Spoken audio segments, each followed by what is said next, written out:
Saat ini kami informasikan bahwa Bapak Ibu dapat mengikuti ibadah online GBI Rayon 1D pada jam tayang premier pukul 6 pagi dan streaming dapat Bapak Ibu akses sepanjang hari. Kami mengajak Bapak Ibu Saudara untuk sama-sama mengambil bagian dalam doa puasa bersama yang diadakan pada tanggal 1 sampai 31 Oktober 2020. Doa pagi GBI Rayon 1D diadakan setiap hari Senin hingga Sabtu pukul 6 hingga 7 pagi online dengan menggunakan aplikasi Zoom. Untuk Bapak Ibu Saudara yang ingin mendapatkan link dapat menghubungi nomor WhatsApp berikut ini. Firman Tuhan katakan bahwa iman timbul dari pendengaran dan pendengaran oleh firman Kristus. Sebab itu kami mengajak Bapak Ibu Saudara untuk setiap harinya kita sama-sama perkatakan dan mendeklarasikan Mazmur 91. Kita percaya firman-Nya berkuasa, menjadi dasar kekuatan dan perlindungan untuk setiap kita. Opa-oma dapat mengikuti ibadah UMAS yang diadakan setiap hari Senin, premier mulai pukul 10 pagi, online melalui Facebook. Women of Impact kembali diadakan pada tanggal 6 Oktober 2020, premier pukul 15 dengan pembicara Pastor Ona Tahapari. Kami mengajak Bapak Ibu Saudara untuk dapat join di ibadah tengah minggu ataupun midweek online service yang diadakan pada Rabu ini, premier jam 7 malam.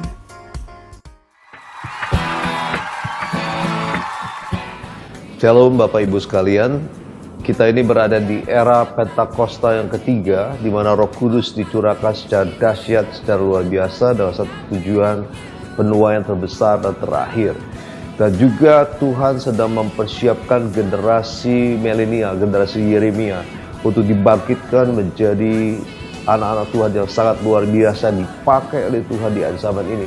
Untuk itu saya menghimbau bapak-bapak, ibu-ibu yang memiliki anak umur 10-15 tahun untuk ambil bagian di dalam KOM Junior yang akan diadakan di GBI Tambak Sering ini. Mereka perlu dipersiapkan dengan kebenaran firman Tuhan dan pengurapan dari Roh Kudus, sehingga mereka akan menjadi generasi yang dahsyat secara luar biasa dipakai oleh Tuhan.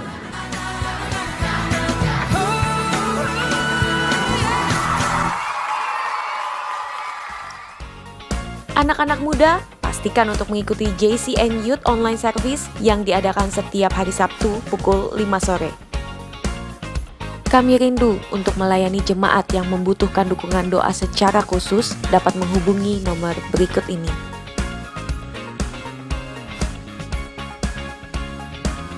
Bagi jemaat yang rindu untuk memberikan persembahan dan perpuluhan dapat melalui rekening berikut ini.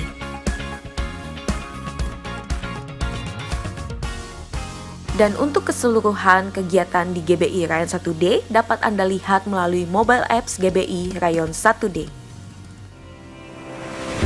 Berbagai macam aktivitas harus terus kita jalani, namun kesehatan kamu adalah yang terpenting.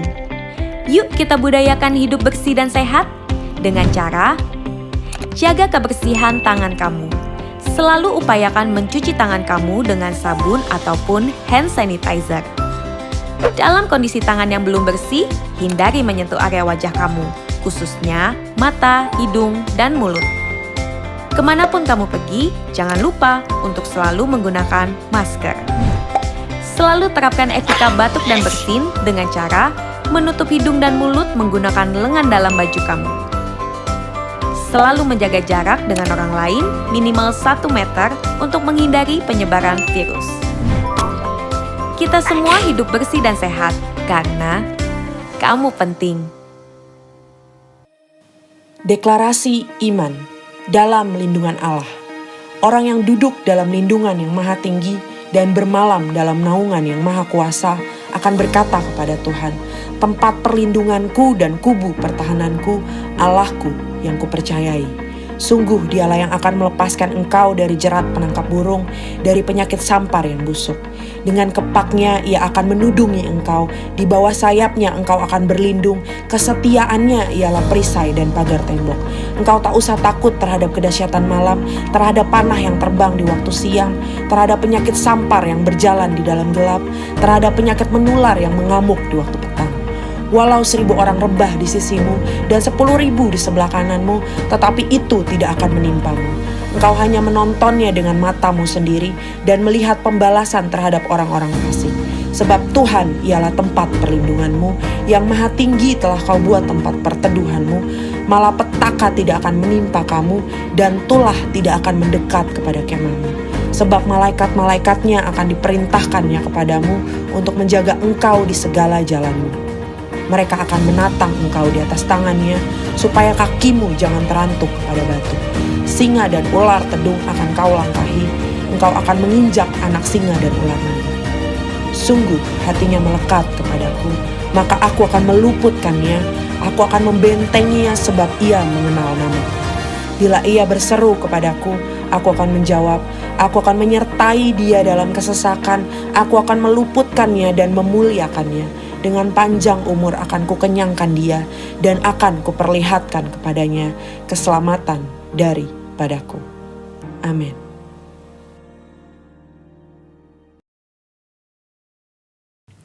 Happy Sunday semua! Dalam edisi Voice of Pentecost kali ini, kita akan membahas mengenai paradigma kekudusan bagi generasi yang menyelesaikan amanat agung. Menjaga kekudusan kadang-kadang dianggap sebagai hal yang kuno, bahkan membebani. Benarkah demikian? Apa arti kekudusan yang sesungguhnya? Kekudusan adalah karakter dari Allah yang paling menonjol yang memiliki makna keterpisahan. Salah satu contoh ketika Adam dan Hawa sebagai manusia pertama jatuh di dalam dosa. Mereka harus keluar dari Taman Eden. Hal ini menunjukkan bahwa Allah yang kudus harus terpisah dari manusia yang tidak kudus. Dan juga terpisah dari segala sesuatu yang bertentangan dengan keseluruhan karakter Allah itu sendiri. Akan tetapi kekudusan Tuhan bukanlah hanya kekudusan yang memisahkan dan menghakimi segala yang tidak kudus, melainkan juga menjangkau manusia yang berdosa dan memberikan pengudusan bagi mereka. Maka dengan itu ada 3 paradigma kekudusan. Yang pertama, kekudusan itu indah dan didambakan. Kita dapat melihat bahwa seluruh ciptaannya sungguh sangat baik, dan kata baik juga mencangkup segala pengertian seperti keindahan dan kedambaan. Dalam Mazmur 96 ayat 9 dikatakan, sujudlah menyembah kepada Tuhan dengan berhiaskan kekudusan. Kata berhiaskan kekudusan menunjukkan bahwa kekudusan adalah hal yang mulia dan indah di hadapan Allah. Kita sebagai manusia baru di dalam Kristus sudah seharusnya memandang semua hal yang berasal dari Tuhan adalah hal-hal yang kudus, hal yang baik, indah, menyenangkan, dan didambakan. Pola pikir bahwa hal-hal yang tidak kudus membawa kenikmatan seharusnya kita tanggalkan. Sebagai insan Pentakosta yang hidup bergantung kepada Roh Kudus setiap saat, sudah selayaknya kita mengalami kemenangan dari kedagingan. Yang kedua, kekudusan itu menular dan menyebar. Paradigma yang baru tentang kekudusan juga dinyatakan dalam kehidupan dan pelayanan Yesus. Dalam pelayanannya, Yesus sering digambarkan berada bersama dengan orang-orang yang najis menurut Taurat. Dalam Lukas 5 ayat 12-14 dikisahkan bagaimana Yesus berjumpa dengan seorang yang penuh kusta. Orang tersebut meminta kepada Yesus untuk menahirkannya, yang kemudian diresponi oleh Yesus dengan menjamahnya dan berkata, "Jadilah engkau tahir." Dan Alkitab mencatat bahwa orang tersebut menjadi tahir. Ketika Yesus menjamah orang yang sakit kusta yang najis menurut Taurat, Yesus tidaklah menjadi najis. Namun sebaliknya, kekudusan Yesus terimpartasi kepada orang yang sakit kusta itu dan mentahirkannya. Hal ini selayaknya memberikan paradigma baru dalam kita memandang kekudusan, yaitu kekudusan itu menular dan menyebar. Yang ketiga, kekudusan menjangkau banyak orang. Dengan pengurapan Roh Kudus, maka sudah seharusnya kita menjangkau orang lain dan menularkan kekudusan tersebut. Kekudusan bukan lagi hanya sekedar yang penting saya sendiri yang kudus. Dalam Imamat 19 ayat 2, pertama-tama Tuhan berkata, "Kuduslah kamu sebab aku Tuhan Allahmu kudus." Setelah itu mulai dari ayat 3 dan seterusnya, Tuhan memberikan serangkaian perintah kepada umat Israel untuk melakukan perintah seperti menghormati ayah dan ibu ataupun bertindak jujur. Hal-hal yang diminta Tuhan ini menunjukkan bahwa kekudusan bukan berdampak hanya untuk diri sendiri, tetapi juga berdampak secara horizontal, yaitu kekudusan menjangkau banyak orang. Terkait hal ini, gereja kita yang ada di Bandung memiliki kisah yang unik dalam perjalanan sejarahnya. Pada waktu itu tahun 1992, tidak ada lagi gedung pertemuan umum yang bersedia untuk menyewakan tempatnya secara permanen. Namun tiba-tiba ada satu tempat yang bersedia menyewakan tempatnya untuk ibadah dan dikontrak untuk waktu yang cukup lama. Tempat tersebut adalah Gedung Paramount yang adalah sebuah nightclub. Pada saat itu gembala sidang kita dihadapkan dengan keputusan yang sulit. Beliau pun teringat bahwa pada waktu sebelumnya dalam KKR di Batam, hal serupa juga terjadi. Pada waktu itu tidak ada tempat untuk melaksanakan KKR kecuali sebuah tempat karaoke. Akhirnya KKR tetap dilaksanakan di tempat karaoke tersebut disertai lawatan Tuhan yang luar biasa karena hadirat Tuhan tidak dibatasi oleh tempat atau apapun juga. Pada akhirnya gembala sidang kita menyetujui penggunaan Gedung Paramount untuk menjadi tempat ibadah minggu. Meskipun tempatnya aneh menurut manusia, tetapi hadirat Tuhan memenuhi tiap ruangan ibadah dan lawatannya pun terjadi setiap minggu. Banyak orang bertobat dan jiwa-jiwa bertambah hari demi hari. Wow! Kesimpulannya, Tuhan sedang memanggil kita untuk hidup dalam kekudusan guna menyelesaikan amanat agung. Dalam Wahyu 22 ayat 11 dikatakan, barang siapa yang berbuat jahat, biarlah ia terus berbuat jahat. Barang siapa yang kudus, biarlah ia terus menguduskan dirinya. Mari kita terus mengerjakan dan menjalani kehidupan kita, bergerak dan menularkan kekudusan kemanapun kita pergi untuk menuai banyak jiwa. Tuhan Yesus memberkati.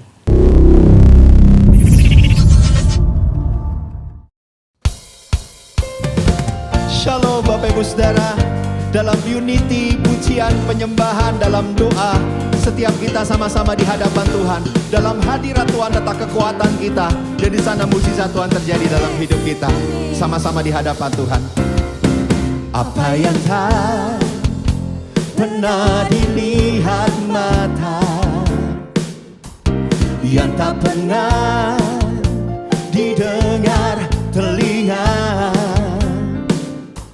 yang tak pernah timbul di dalam hati, semua disediakan bagi yang mengasihi Dia. Sekali lagi sama-sama katakan, apa yang tak pernah dilihat mata, yang tak pernah didengar telinga, yang tak pernah timbul di dalam hati, semua disediakan bagi yang mengasihi Dia. Allah sanggup melakukan segala perkara, dulu, sekarang, dan selamanya. Kuasanya tidak berubah. Allah sanggup melakukan segala perkara, dulu, sekarang, dan selamanya. Kuasanya tak berubah.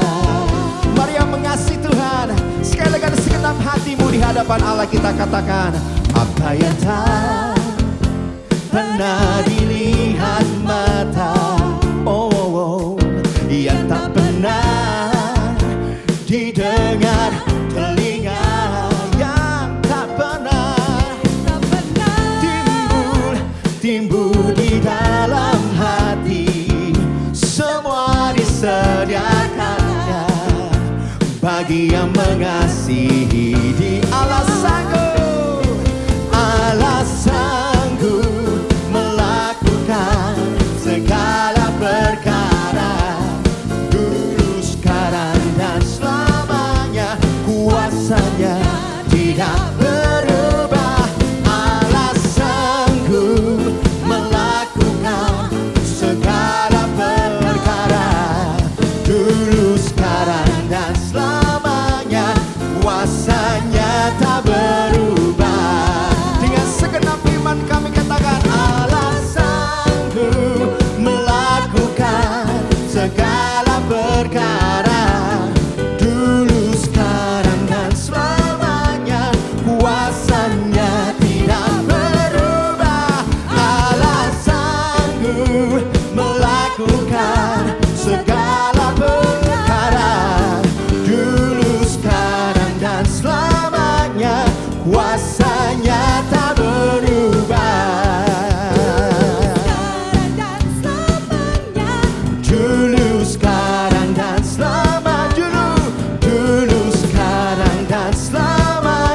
lagi. Dulu, sekarang, dan selamanya, kuasanya tak berubah. Haleluya. Engkau yang melakukan perkara-perkara ajaib dalam hidup kami ya Tuhan. Mari tepuk tangan di atas kepala sama-sama. Ajaib Kau Tuhan, yes, agung dan perkasa. Kau sumber kemenanganku, layak berkuasa, memerintah selamanya. Jesus, Yesus, Kaulah Raja mulia. Ajaib Kau Tuhan, agung dan perkasa. Kau sumber kemenanganku, layak berkuasa, meminta selamanya. Yesus, Yesus, Yesus. Sekali lagi sama-sama katakan ajaib. Ajaib Kau Tuhan, amin, agung dan perkasa. Engkau sumber kemenangan kami ya Tuhan. Yes, layak berkuasa, meminta selamat. Namanya Yesus Tuhan. Haleluya. Ajaib Kau Tuhan, agung dan perkasa. Kau sumber kemenanganku, layak berkuasa, meminta selamat. Yesus, Yesus, Kaulah Raja mulia. Oh, Raja mulia.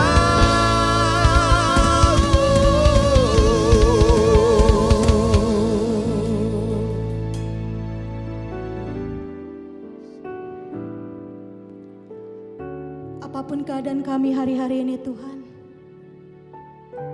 apapun situasi kondisi yang kami jalani Tuhan, kami mau tetap percaya bahwa Tuhan yang kami sembah Tuhan yang dahsyat, Tuhan yang kami sembah Tuhan yang ajaib. Tidak ada perkara yang mustahil buat Engkau ya Tuhan. Terima kasih Tuhan Yesus. Ku yakin saat Kau berfirman, ku menang saat Kau bertindak. Hidupku hanya ditentukan oleh perkataan.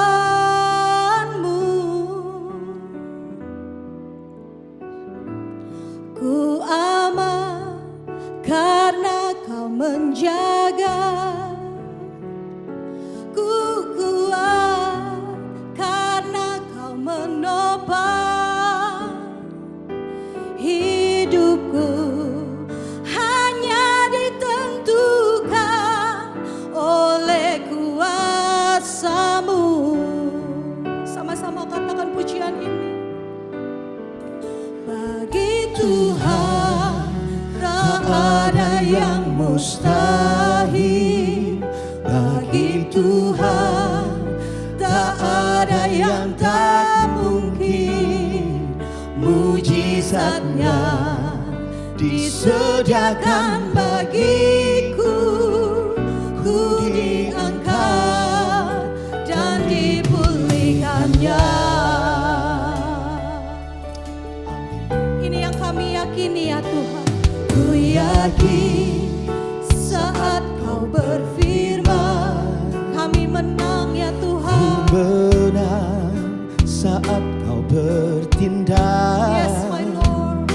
Hidupku hanya ditentukan oleh perkataan-Mu.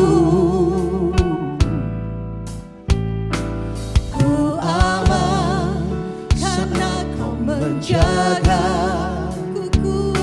ku kuat karena Kau menopang.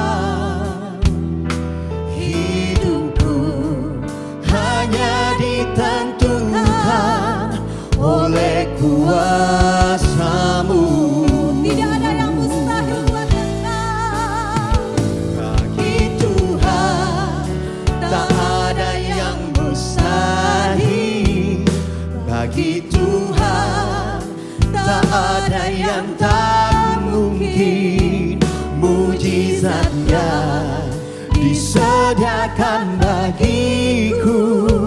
Ku diangkat dan dipulihkannya. Bagi Tuhan tak ada yang mustahil. Bagi Tuhan tak ada yang tak mungkin. Mujizatnya disediakan bagiku. Ku diangkat dan dipulihkannya. Mari sama-sama kita sembah. Haleluya. Tiada yang mustahil bagimu. Tiada yang tak mungkin bagimu Tuhan. Allahku yang ajaib, Allahku yang berkuasa selamanya. Haleluya, haleluya. Syaralabaya, ralabaya, ralabaya, ralabaya, sikararamu. Syaralabara, labara, labara, labara, labara, labaya, rarararamu. Jesus, kami menyembah-Mu ya Tuhan, Allah yang dahsyat. Mari sama-sama katakan, di Tuhan tak ada yang mustahil. Tiada yang mustahil buat Bagi Engkau, Tuhan tak ada yang tak mungkin. Yes, my Lord. Mujizatnya disediakan bagiku. Ku diangkat dan dipulihkannya.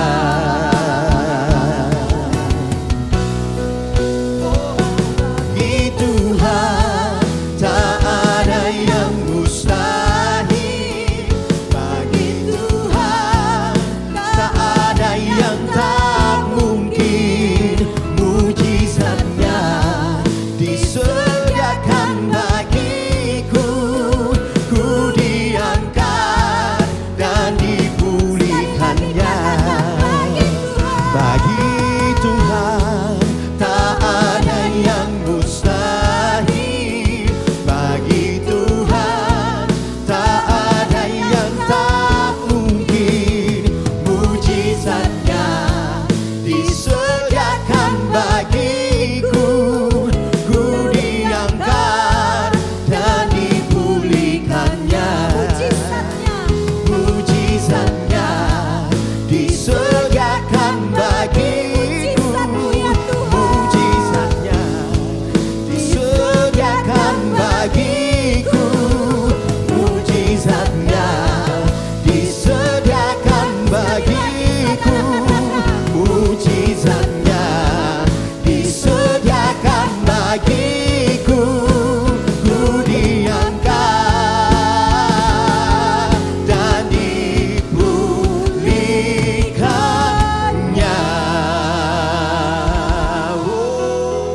Haleluya, Tiada haleluya. yang mustahil bagi Tuhan.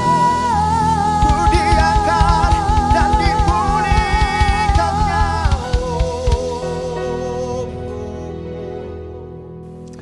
Shalom dan salam sejahtera bagi Jemaat GBI Tampak Siring dan juga Mall of Indonesia. Bagi saya kebanggaan kembali menyampaikan firman Tuhan buat kita semua hari ini di bulan Oktober tahun 2020, dan saya percaya Tuhan pasti memberkati. Hari ini saya mau bicara mengenai panggilan dan tujuan ilahi. Kenapa bisa muncul tema ini dalam hati dan batin saya? Pasti karena saya di bulan September akhir kemarin baru selesai saya naik sepeda dari Cikarang ke Semarang. Jadi menempuh lebih dari 1000 kilometer, mendaki hampir 10 kilometer. Jadi ketinggian yang didaki itu 9,6 kilometer. Dan kita lewat pesisir selatan, lewat daerah Bandung dan ke selatan, dan banyak pegunungan di sepanjang jalan. Begitu banyak sekali tantangan, bahkan sampai kepada Wonosari, Wonogiri, sampai Boyolali, Salatiga, Semarang. Dan akhirnya selesai 1057 kilometer. And saya mau pakai perjalanan itu menjadi ilustrasi hidup yang bicara mengenai panggilan dan tujuan ilahi. Begitu banyak sekali hal yang Tuhan ajarkan kepada saya dalam perjalanan itu. Hampir 10 jam setiap hari duduk di sepeda selama 9 hari. Jadi itu menjadi banyak sekali waktu untuk merenung, untuk berpikir, untuk mengalami dan meresap. Dan dari situ saya mau sharing dengan saudara sekalian beberapa hal yang Tuhan ajarkan kepada saya.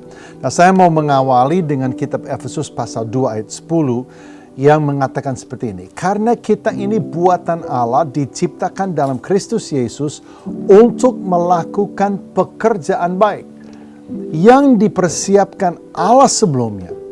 Jadi ini bicara mengenai rancangan rencana Tuhan dalam hidup saudara, bahwa ada satu tujuan ilahi, ada sebuah rancangan ilahi, ada sebuah panggilan Tuhan untuk hidup saudara. Nah, saudara menemukan itu menentukan sekali. Saudara tidak menemukan itu menentukan sekali. Saudara memilih berjalan di dalamnya menentukan sekali. Saudara memilih untuk mengabaikannya juga sangat menentukan sekali. Karena di sini firman Tuhan mengatakan, Dia mau supaya kita hidup di dalamnya. Wow. Jadi ini adalah mandat dan amanat, kerinduan keinginan Tuhan. Kita menemukan dan hidup di dalam pekerjaan baik yang Dia siapkan buat kita. Nah, ini menjadi landasan untuk kita pelajari hal-hal yang berharga yang Tuhan bicara buat saya dalam perjalanan menuju kepada Semarang. Kalau boleh kita menundukkan kepala, pejamkan mata, kita berdoa terlebih dahulu. Bapa di surga, terima kasih untuk firman Allah yang hidup, yang tajam seperti pedang bermata dua, yang dapat membelah antara jiwa dan roh, dapat membongkar isi hati kami dan dapat kemudian terobos dan membangkitkan kami, menyadarkan kami, menghidupkan kami. Firman-Mu hidup Tuhan, dan firman-Mu menghidupkan. Mari Roh Kudus Engkau turut bekerja hari ini. Roh Kudus Engkau berhembus atas setiap kami yang mengikuti ibadah ini. Dan biarlah kerajaan-Mu datanglah dengan seluruh kekuatan dan kuasanya. Dan kehendak-Mu jadilah nyata dan terwujud dalam, atas dan melalui hidup kami masing-masing di dalam nama Tuhan Yesus Kristus. Haleluya. Amin. Amin. Jadi sepanjang perjalanan ini naik sepeda menjadi sebuah pengalaman yang baru buat saya.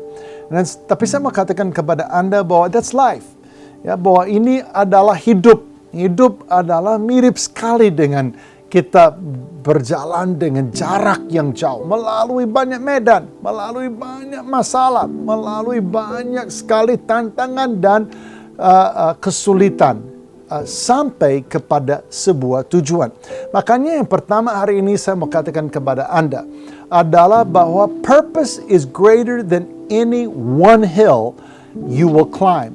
Tujuan ilahi dalam hidup saudara, panggilan Tuhan dalam hidup saudara, sebuah visi dari Allah jauh lebih penting daripada salah satu bukit yang mungkin kau akan daki ya di dalam hidup saudara.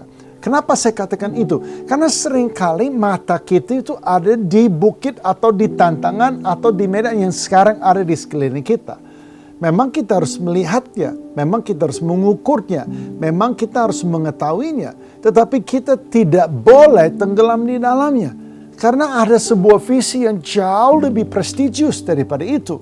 Ada sebuah destinasi dong yang Tuhan panggil kita untuk kita capai. Nah, kalau kita terlalu terfokus kepada salah satu dan pada akhirnya cuma itu yang kita pikirkan, apa yang terjadi? Akan mulai muncul keluhan, akan mulai muncul gerutu dan berbagai macam hal. Karena apa? Karena kita cuma lihat itu dan harinya panas dan kita capek And life is hard. Dan di dalam keluarga, di tengah masa pandemi, kita ketemu ya itu-itu juga. Dan ruangan kita ya itu-itu juga. Dan ruang geraknya ya itu-itu juga.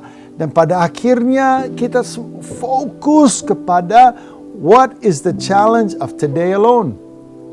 Dan kita lupa bahwa Tuhan panggil kita untuk menyeberang.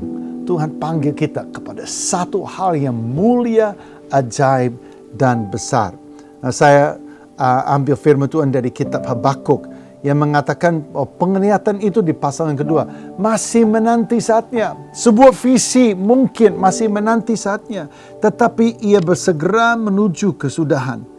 Ya, dengan tidak menipu, apabila berlambat-lambat, nantikanlah itu, sebab itu sungguh-sungguh akan datang dan tidak akan bertangguh. Listen, kalau tiba saatnya Anda lewati tantangan itu, Anda akan menuju kepada destinasi dan visi yang sudah Tuhan sediakan buat Anda.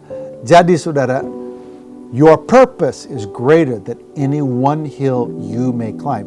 Sekalipun bukit atau gunung itu besar, jangan lupa bahwa ada sebuah visi yang jauh lebih besar daripada itu. Nah, yang kedua saudara, God will use what's already in your hand. Bicara mengenai tujuan ilahi, bicara mengenai sebuah panggilan. Seringkali kita berpikir something so big, sesuatu sangat besar. Ingat waktu Tuhan panggil Musa, aku memanggil engkau berdiri di hadapan Firaun, engkau beritahu kepada dia, hey Firaun, lepaskanlah umatku. Nah itu tugas kamu Musa. Musa udah jereng, dia udah mikir, aduh, dia pergi kepada istana Firaun. Berdiri di depan Firaun, itu kalau nggak dibunuh dulu. Lalu dia proklamirkan kepada seorang diktator total, seorang dewa hidup di mata orang Mesir. Beritahu kepada dia, kasih tahu bahwa umat Tuhan ini harus dilepaskan. Si Musa lagi pusing. Kita bilang di Indonesia pusing kepala 7. Kemudian Tuhan bicara kepada dia. Keluaran pasal 4 ayat 2-3. Tuhan berfirman kepadanya, apakah yang ada di tanganmu? Itu. Jawab Musa, tongkat. Firman Tuhan, lemparkanlah itu ke tanah.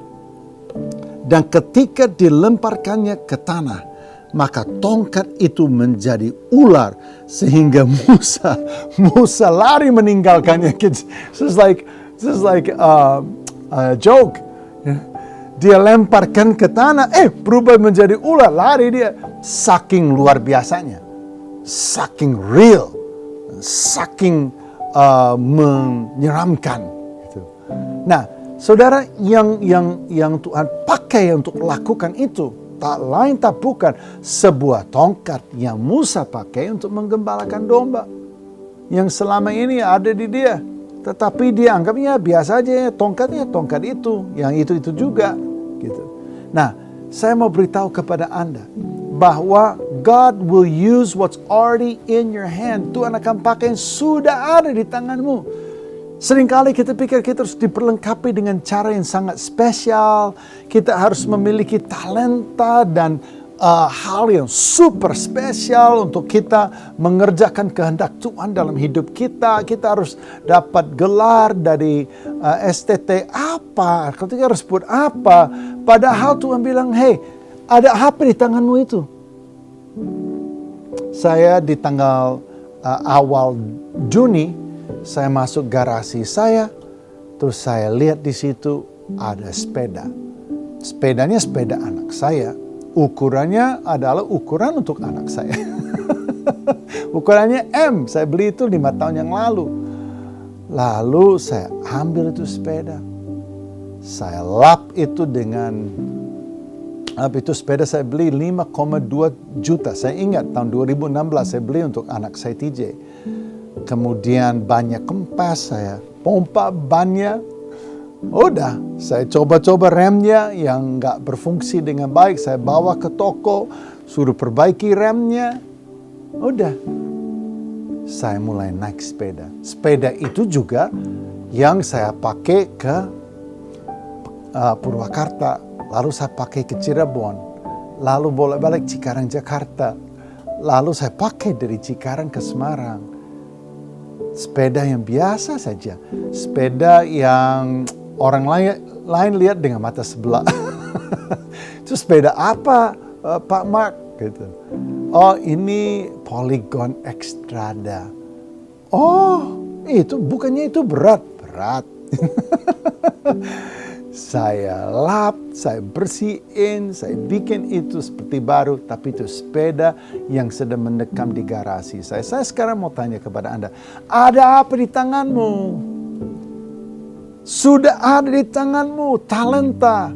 Ingat Yesus dengan perumpamaan talenta. Sudah ada di tangan Anda. Begitu banyak yang berharga.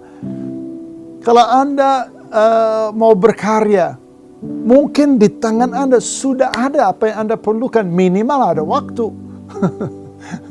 Mungkin yang Anda punya adalah time. Itu sangat berharga. Waktu sangat dan super berharga.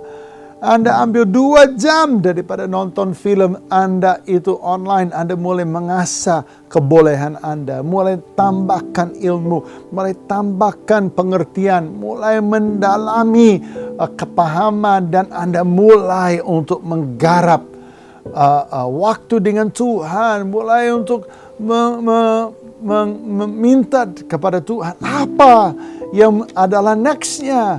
It's time. Waktu yang sangat berharga. It's in your hand. Tuhan tanya kepada Anda hari ini, ada apa di tanganmu itu?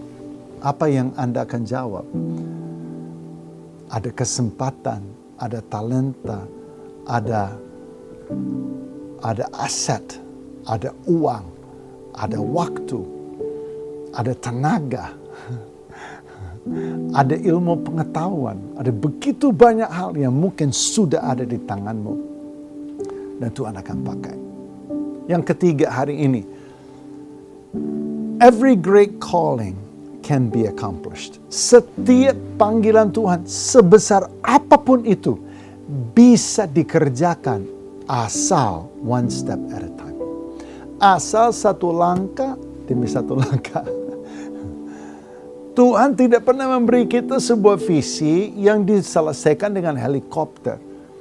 Tuhan gak pernah kasih kita sebuah panggilan besar yang diselesaikan dengan sebuah jet yang kita tunggangi, tinggal landas, dan kemudian mendarat di bulan. Nah, langkah demi langkah. Karena kerajaan surga selalu bicara mengenai proses. Makanya Roma pasal 12 ayat 12 mengatakan, bersukacitalah dalam pengharapan, bersabarlah dalam kesesakan, dan bertekunlah dalam doa. There's a process yang adalah panggilan itu. Proses yang kalau Anda bersabar dan bertekun menempuh langkah demi langkah demi langkah, Anda akan sampai kepada tujuan. Sebesar apapun tujuannya itu. Saya ingat waktu saya kasih tahu anak saya bilang, saya mau naik sepeda 1000 kilometer ke Semarang. Terus anak saya jawab begini, dia bilang, Dad, 1000 kilometer is nothing.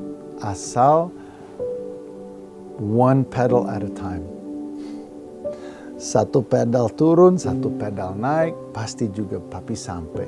Karena dia ingat waktu dia kecil, saya selalu tanya dia, gimana caranya makan seekor gajah?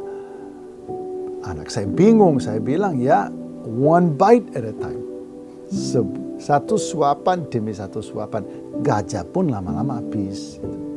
Nah sekarang dia balik, dia bilang, Dad, you can do it one pedal at a time. Satu putaran, satu kayuan, Daddy pasti sampai. Tahukah saudara bahwa itulah gaya kerajaan.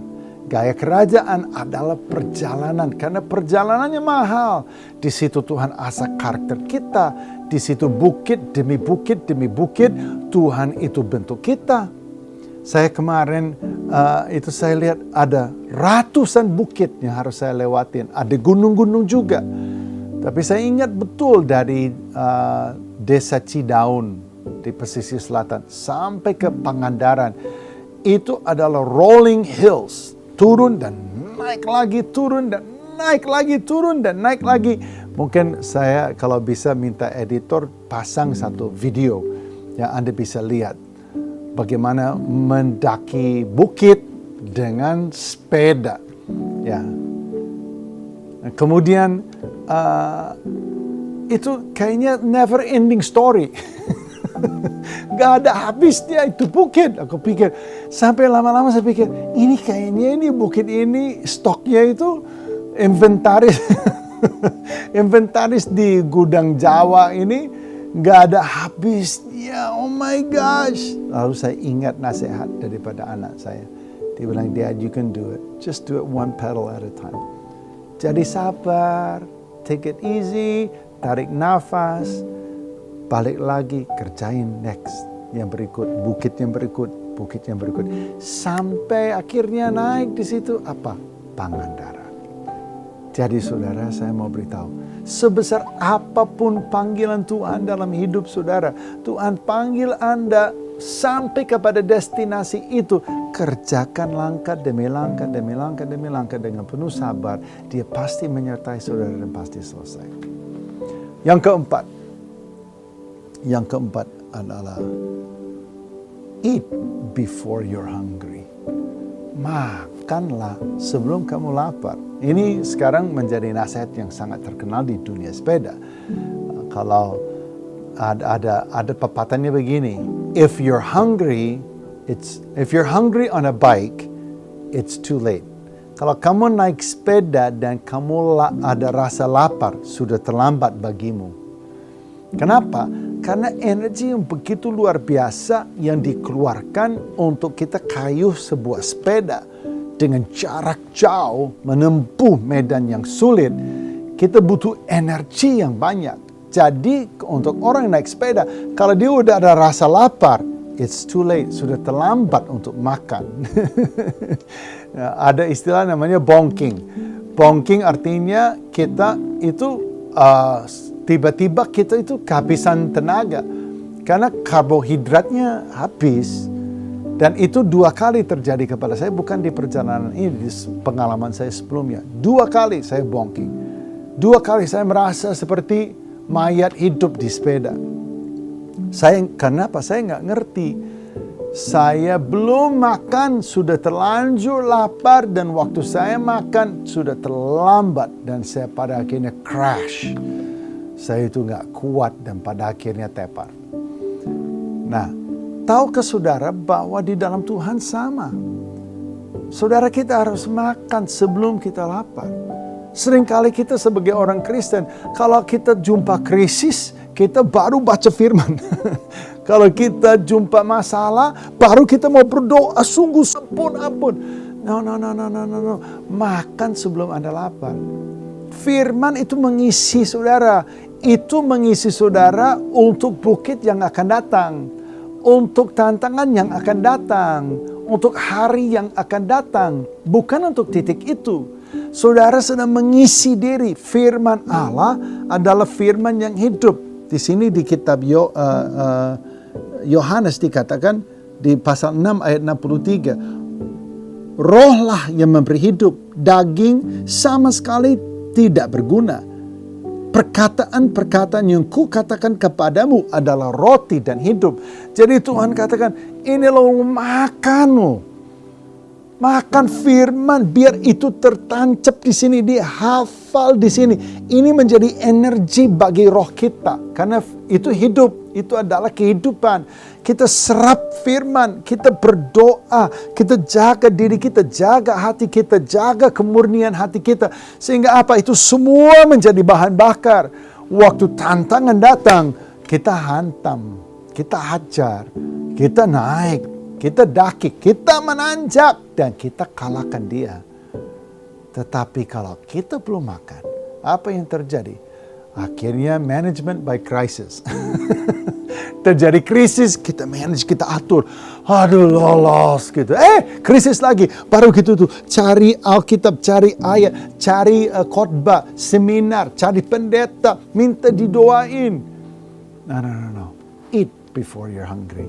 Yang kelima, part of every calling is to be givers to those in need.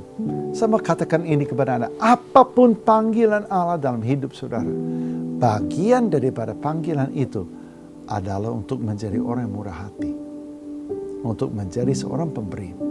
Makanya kitab Lukas mengatakan di pasal yang ke-6, dikatakan berilah maka padamu akan diberi. Satu takaran yang baik dipadatkan, digonjang sampai tumpah keluar, akan dicurahkan ke dalam ribaanmu. Karena dengan ukuran yang kamu pakai untuk mengukur akan diukurkan kepadamu. Jadi giving is kingdom culture. Budaya kerajaan Allah adalah untuk memberi. Makanya Tuhan melatih kita melalui perpuluhan. Jangan sampai di tengah-tengah pandemi kita berhenti memberi perpuluhan. Karena kita bilang ya namanya juga gimana ya, gue punya kebutuhan juga. No, Tuhan latih kita untuk memberi. Supaya apa? Kita menjadi orang yang murah hati.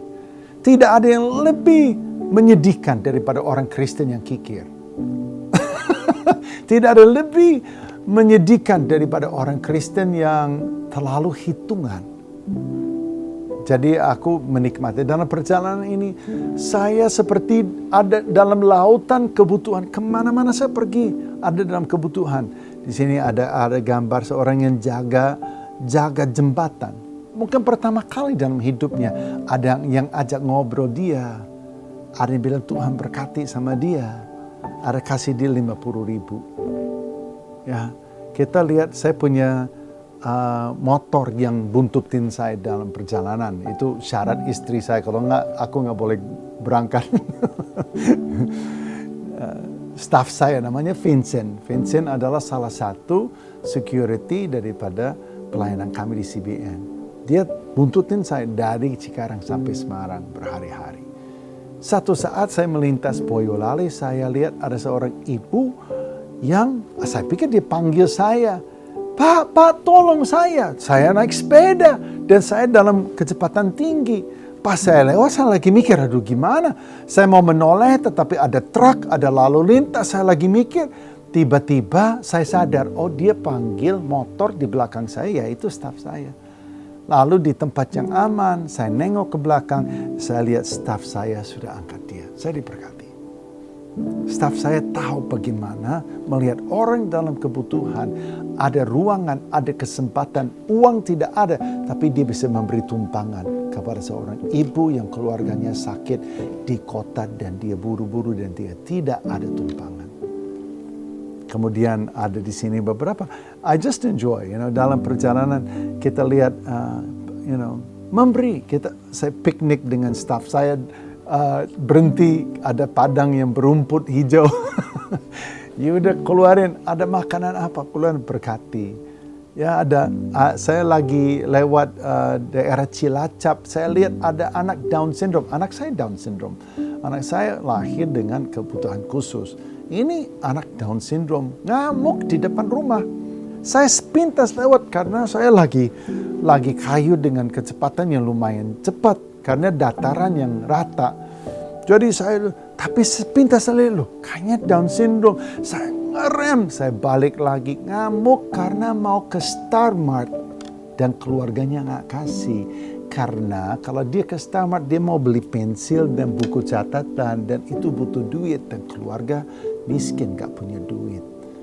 Jadi saya sambut dia, saya salaman sama dia berhenti ngamuk. Lalu saya hubungi istri saya, ngomong sama istri dia, sama Jawa. Lalu ngobrol, oh gitu, mau ke Star Mart gitu. Lalu kasih 200.000, suruh ke Star Mart, sekalian beli ice cream. Dan keluarga itu merasa sangat diberkati. Dan kami share sama mereka dan memberkati mereka. Saudara, Tuhan panggil kita untuk menjadi pemberi. Dalam perjalanan hidup kita, bukan hanya di gereja toh. Bukan hanya itu masukin sesuatu di dalam kantong kolektor. Di rumah, dengan pembantu, dengan tetangga kita. Kita menjadi orang yang murah hati. Ada di pantai saya ketemu seorang ibu loh. Kenapa ibu ini kubur lakinya dengan pasir? Ternyata stroke. Jadi ibu ini bawa susah-susah suaminya tidurin di pantai. Lalu dia tutup dengan pasir yang panas. Dan dia lakukan itu setiap minggu selama bertahun-tahun. Ajak ngobrol dia. Saya hubungi istri saya. Kasih video call. Istri saya ngobrol. Kemudian berkati mereka. Mereka nangis. Kok ada yang peduli? Tahukah saudara, dengan Anda menjadi pemurah, kerajaan Allah menjadi begitu bercahaya melalui hidup saudara. Yang keenam, God calls us by the road less traveled. Matius pasal 7, Yesus berkata, karena sesaklah pintu dan sempitlah jalan menuju kepada kehidupan, dan sedikit orang yang mendapatinya. Tahukah saudara bahwa seringkali jalan yang lebih sempit justru adalah jalannya Tuhan buat hidup kita. Sementara yang kelihatan gampang dan mudah dan trending dan enak, itu Tuhan nggak berkenan. Nggak kasih kita lampu hijau. Kenapa? Karena seringkali the road less traveled itu adalah cara Tuhan mentoring dan latih kita menjadi serupa dengan dirinya. Saya nikmati perjalanan ke Semarang, tapi lewat jalan-jalan yang jarang dilalui. Dan apa yang terjadi? Tantangannya banyak sekali. Tantangannya banyak itu sampai kadang-kadang aku sempat mikir, aduh salah nggak ya? Salah nggak ya? Aku lewat desa Pagalaran menuju kepada Ranca Bali, 46 kilometer menanjak, nggak ada turunnya. 1 hari 10,5 jam saya di sepeda nanjak. Saya pikir apa nggak salah? Tetapi pada akhirnya Tuhan kasih lihat bahwa justru melalui jalan yang sepi seringkali Tuhan mengajar dan melatih kita. Saudara, jangan join the crowd. Jangan hanya ikutin tren. Jangan hanya karena ramai, karena sering, karena banyak, karena wah itu ke situ. Jangan. Jadilah seorang pionir. Jadilah seorang yang cetak sejarah baru. Yang buat sesuatu yang baru. Jangan takut untuk beda.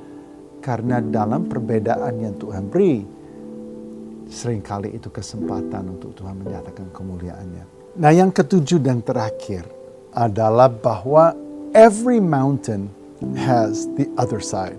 Dan ini penting sekali. Saudara bicara mengenai tujuan dan panggilan Tuhan dalam hidup kita.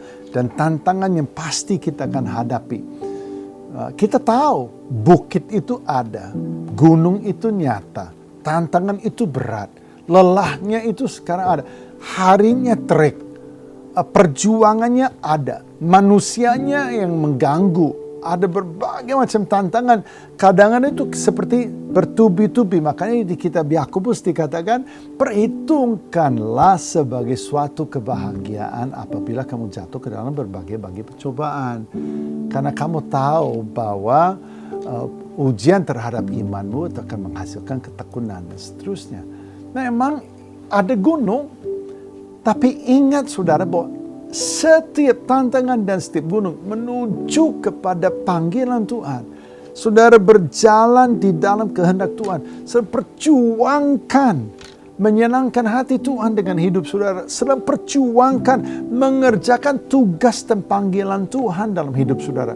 Sedang perjuangkan supaya Anda mengerjakan pekerjaan yang baik yang sudah Dia sediakan bagi kita. Seperti Efesus tadi pasal yang kedua. Kita sedang melakukan itu karena ingin berkenan di hadapan Tuhan. Ingin lakukan yang terbaik bagi Tuhan. Pasti dalam perjalanan itu, di dalam medan yang sulit ada goda untuk bersungut-sungut. Pernah nggak saudara ketemu dengan orang, atau Anda sendiri? Saya pernah soalnya. Saya pernah ketemu dengan tantangan yang begitu menyebalkan, begitu membuat marah kita. Loh kok begini? Lalu kita sudah muntahin semua keluh kesah dan gerutu, dan kita sudah menghakimi orang, kita sudah, orang yang mestinya nggak begitu.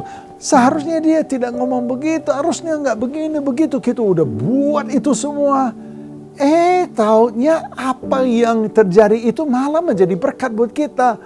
Malah itu sesuatu yang Tuhan buat menjadi kebaikan. Malu kita, aduh saya udah begitu marah. Ternyata itu menjadi sebuah kebaikan. Ternyata itu menjadi sesuatu yang indah pada waktunya.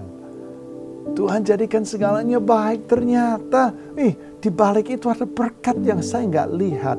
Lalu kita itu malu sendiri. Jangan lupa bahwa every mountain has the other side. Ada nanjaknya hari ini 47 km seperti saya. Tapi besoknya seperti itu Ciwidey sampai kepada desa Cidaun. 50 km perjalanan terindah dalam hidup saya. Melalui hutan, melalui daerah pegunungan yang sangat amazing. Dan itu semuanya dengan gaya yang begitu enak dan begitu free, begitu. Kenapa? Karena every mountain has the other side. Amen. Ada banyak lagi tapi waktu kita habis. Saya mau challenge Anda hari ini. Ada sebuah visi yang besar yang sudah Tuhan sediakan bagi saudara. Tapi saudara ingat bahwa pencobaan saudara hari ini biasa aja. Nanti itu akan lewat. Taruhlah matamu kepada apa yang Tuhan panggil Anda untuk lakukan. Karena itu pasti luar biasa. Dan ingat saudara, mulai hari ini, apa yang ada di tanganmu? Ini pertanyaan Tuhan buat kita. Ada apa di tanganmu hari ini? Yang ada hari ini, ada mulai pakai hari ini. Yang ada hari ini, lemparkanlah ke tanah dan lihat mujizat terjadi. Yang ada hari ini, kita mulai gunakan hari ini. Dan biarlah Tuhan yang berhembus dan Tuhan mengurapinya.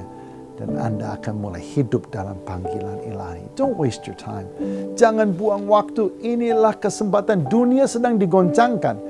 Segala sesuatu sedang digoncangkan. Jangan buang waktu.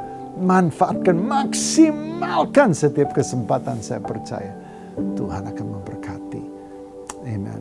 Bapa di surga, terima kasih setiap jemaat. Tuhan, kami mau bangkit dan hidup dalam panggilan. Kami mau bangkit menjadi pemberi. Kami mau bangkit memanfaatkan waktu dan menggunakan apa yang ada di tangan kami. Kami mau berhenti bersungut-sungut dan mengeluh. Kami mau hadang setiap tantangan. Kami mau menyambutnya dengan sukacita. Karena itu biasa saja. Ada sesuatu yang besar di balik itu. Kau panggil kami untuk kerjakan. Terima kasih untuk setiap jemaat. Kau nyatakan kehendak-Mu. Engkau perlihatkan pelayanan dan panggilan-Mu yang besar buat setiap kami. Untuk kami hidup di dalamnya. Terima kasih Tuhan. Kami serahkan dengan ucapan syukur. Kiranya Roh Kudus Engkau turut bekerja. Dan biarlah firman Tuhan ini terus berkumandang dalam batin dan hati kami.